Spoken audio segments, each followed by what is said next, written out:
وصل إلى حوالي 25,000 شخص. Huzur, I read in many books in the Arab world that the mullah says that these gatherings are, it's in fact a Hajj, and this is the Hajj. In fact, I can mention a certain book written by Dr. Muhammad Saeed Ramadan Al-Bouti, who is the president of Al-Sharia College in the University of Damascus. Is the presidents of Sharia College? Yes. Are such big liars, Allah bless those who are taught there. I'm quite sure this man is innocent. He doesn't know what he's talking about. Only he has been deceived by the mullahs of Pakistan, who thinks that they are religious people and scholars, they must be telling the truth. He has no idea of the type of mullahs we have in our country, India and Pakistan. Poor Arab ulama. Absolute falsehood. Totally. No iota of truth of that. ردا على سؤالي لمولانا أمير المؤمنين، لأنني قد قرأت في بعض الكتب باللغة العربية، وهناك كتاب مشهور اسمه كبرى اليقينيات الكونية للدكتور محمد سعيد رمضان البوطي، يذكر فيه هذا الرجل بأن الأحمديين يحجون إلى قاديان في مثل هذه الاجتماعات.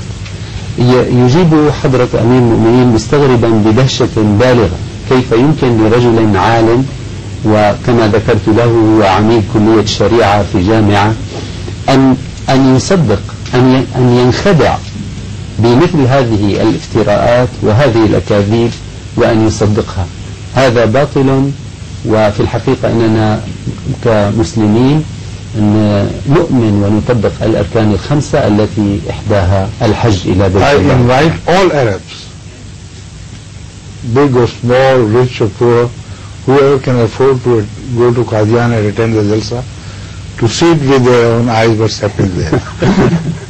وهذه دعوة من حضرة أمير المؤمنين إلى جميع العرب أن يذهبوا إلى الجلسة السنوية في قاديان ليروا بأعينهم هذه الجلسة العلمية الإسلامية، ويروا فيما إذا كانت حجا كما يزعمون وينقلون كذبا على لسان بقية العلماء في الباكستان وغيره. Inshallah they will be taken proper care of.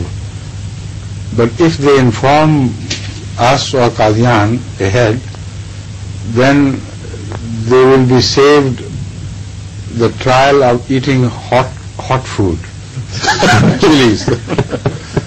Otherwise it cannot be guaranteed, you know.